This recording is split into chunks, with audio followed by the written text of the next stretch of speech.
மிக பேரவைத் தலைவர் அவர்களே, இந்த ஆம்பூர் பால் குளிரூட்டும் நிலையம் சுமார் 3 ஏக்கர் பரப்பளவில் சொந்த இடத்தில் சொந்த கட்டிடத்தில் 43 ஆண்டுகளுக்கு முன் துவங்கப்பட்டு 50,000 லிட்டர் கொள்ளளவு கொண்ட இதில் நாளொன்றுக்கு 40,000 லிட்டர் பால் குளிரூட்டம் செய்து வேலூர், சென்னை ஆகிய நகரங்களுக்கு டேங்கர் லாரி மூலம் அனுப்பப்பட்டு கொண்டிருந்தது. அதன் பின்பு 1999ஆம் ஆண்டு மாண்புமிகு டாக்டர் கலைஞர் ஆட்சியில் பாக்கெட் பாலும் தயார் செய்து அனுப்பப்பட்டு கொண்டிருந்தது. இது நமது மாண்புமிகு அமைச்சர் அவர்கள் சொன்னதை போல 2020ஆம் ஆண்டில் சரிவர பால் உற்பத்தியாளர்களுக்கு குறித்த காலங்களில் பணப்பட்டுவாடா செய்ய தவறிய காரணத்தினால் தனியாரிடம் பால் ஊற்ற ஆரம்பித்த காரணத்தினால் மூடப்பட்டுள்ளது. எனவே மாண்புமிகு அமைச்சர் அவர்கள் மீண்டும் பால் உற்பத்தியாளர் சங்கங்களை கூடுதலாக அதிகப்படுத்தி அதை புதுப்பித்து தர முன்வர வேண்டும் என்று தங்கள் வாயிலாக கேட்டு அமர்கின்றேன். மாண்புமிகு அமைச்சர் அவர்கள். மாண்புமிகு சட்டப்பேரவை தலைவர் அவர்களே, ஆம்பூர் சட்டமன்ற தொகுதியில் 14 பால் உற்பத்தியாளர் கூட்டுறவு சங்கம் செயல்பட்டு வருகிறது.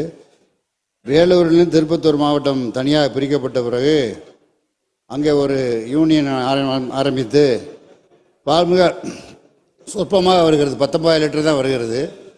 ஆகவே அதையும் கூட குளிரூட்டுவதற்கு 7 குளிரூட்டு நிலையங்கள், இப்பொழுது 3 குளிரூட்டு நிலையங்கள் போட்டுக்கிறோம், வரப்போகுது. அதில் 2 பேருடைய தொகுதியிலும் 1 வருகிறது. ஆகவே இவையெல்லாம் சரிவிதம் 50,000 லிட்டர் வந்தால் தான் ஒரு யூனியன் வந்து சிறப்பாக செயல்பட முடியும். 1000 இடத்துல முயற்சிகள் மேற்கொண்டு இருக்கிறோம். அது டிஆர் மில்க் என்ற அடிப்படையில் நிறைய சங்கங்களை ஆரம்பித்து 50,000 லிட்டர் பால் குளிரூட்டு நிலையம் வருகின்ற பொழுது இந்த உற்பத்தியை பெருக்குவதற்கான நடவடிக்கை மேற்கொள்ளப்படும். இந்த ரிப்பேர் செய்ய நடவடிக்கை மேற்கொள்ளப்படும் என்பதை தெரிவித்துக் கொள்கிறேன். மாண்புமிகு உறுப்பினர் வில்வநாதன். மாண்புமிகு பேரவைத் தலைவர் அவர்களே, மாண்புமிகு அமைச்சர் அவர்கள் இந்த ஆண்டில் தொகுப்பு பால் குளிர்விப்பு மையம் வர இருக்கிறது என்று சொல்லி இருக்கின்றார்கள்.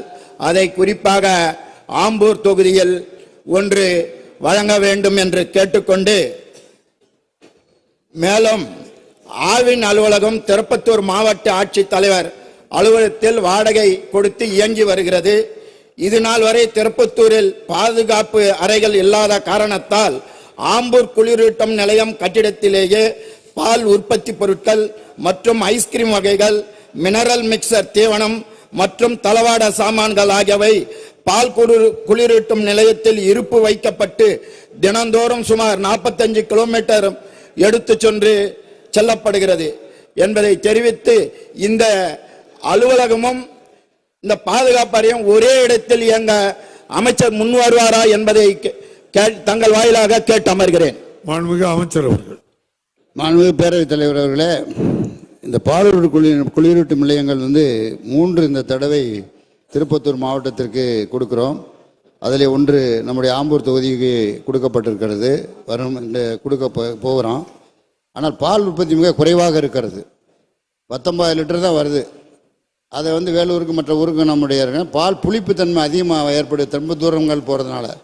அதனால் இவையெல்லாம் சரி செய்து தான் இந்த பால் குளிரூட்டு நிலையங்கள் விடுவதற்கு ஏற்பாடு செய்திருக்கிறோம் என்பதை தெரிவித்துக் கொண்டு, இந்த 3 குளிரூட்டு நிலையம் தொடங்கிய பிறகு அதற்கு பிறகு இந்த ரிப்பேர் செய்ய வேண்டிய நடவடிக்கைகள் பற்றி மேற்கொள்ளலாம் என்பதே என்னுடைய கருத்து.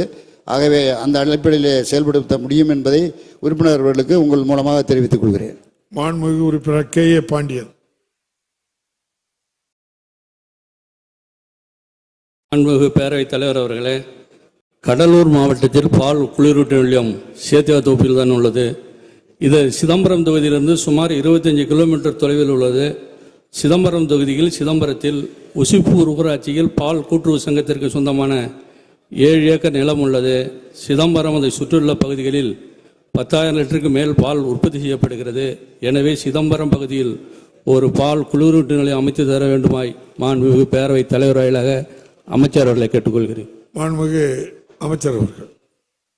மாண்புமிகு பேரவைத் தலைவர்களே, இந்த ஆண்டு 33 குளிரூட்டு நிலையங்களை கொடுக்க இருக்கிறோம்.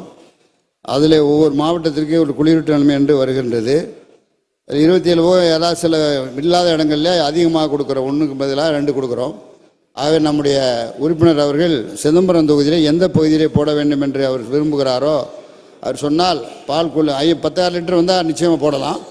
ஆகவே அதற்குரிய நடவடிக்கை மேற்கொள்ளப்படும். அந்த ஊரின் பெயரை அவர் குறிப்பிட்டு எழுதி தர வேண்டும் என்று நான் உங்கள் வாயிலாக கேட்டுக்கொள்கிறேன். மாண்புமிகு உறுப்பினர் எஸ் பாலாஜி.